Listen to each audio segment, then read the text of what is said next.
President-elect Donald Trump has named Dr. J. Bhattacharya, a Stanford University professor and critic of pandemic lockdowns, as the next director of the National Institutes of Health, NIH. Bhattacharya, a co-author of the Great Barrington Declaration, is expected to work alongside incoming Health and Human Services Secretary Robert F. Kennedy Jr. to revamp the agency. Public health bureaucrats operated more like dictators than scientists during the pandemic, sealing themselves off from credible outside criticism. Consider, for instance, the treatment of scientific dissidents outside the government who contradicted public health dogma.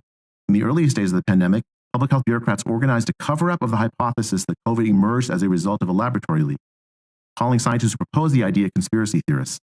Only recently have official bodies started to admit the hypothesis is plausible and maybe even true, and certainly not a conspiracy. Where do the scientists whose careers were destroyed advancing the idea go to get their reputations back?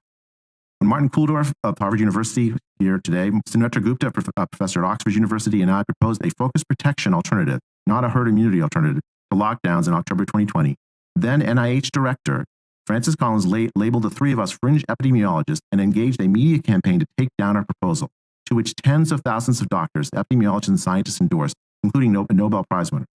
Under the banner of combating misinformation, government health agencies use their power to collaborate with social media companies to control the public conversation about science, COVID science, and policy.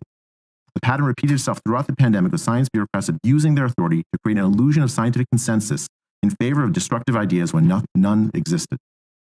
So the American people deserve answers to fundamental questions about the pandemic. On what empirical basis were schools closed? Did public health decision makers consider the harms of their policies as thoroughly as their putative benefits? Why did authorities ignore recovered immunity or failure of the vaccine to prevent disease transmission in recommending vaccine mandates and discriminatory vaccine policies? With such a litany of failure, the American people deserve an honest COVID commission to evaluate the response and document all the errors as well as the few successes. Bhattacharya's selection signals a shift in public health leadership, with Trump emphasizing a return to scientific integrity. Together, J and RFK Jr. will restore the NIH to a gold standard of medical research as they examine America's biggest health challenges, Trump announced on Tuesday. The Great Barrington Declaration, co-authored by Bhattacharya in 2020, proposed targeted protection for vulnerable populations instead of widespread lockdowns. Bhattacharya faced backlash during the pandemic, including being placed on a Trends blacklist by Twitter, as revealed in the 2022 Twitter files. Bhattacharya has pledged to restore trust in public health.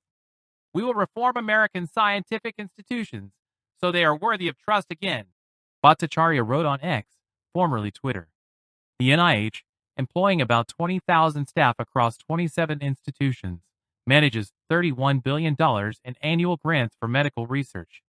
The agency has faced scrutiny over funding gain-of-function research at the Wuhan Institute of Virology, which some believe contributed to the COVID-19 pandemic. Bhattacharya criticized the pandemic response in prior statements, questioning lockdowns, vaccine mandates, and suppression of alternative scientific perspectives. He has called for a comprehensive review of COVID-era policies. The American people deserve answers and an honest COVID commission to document all the errors as well as the few successes, Bhattacharya said. The Senate, which will have a Republican majority in January, must confirm Bhattacharya's appointment.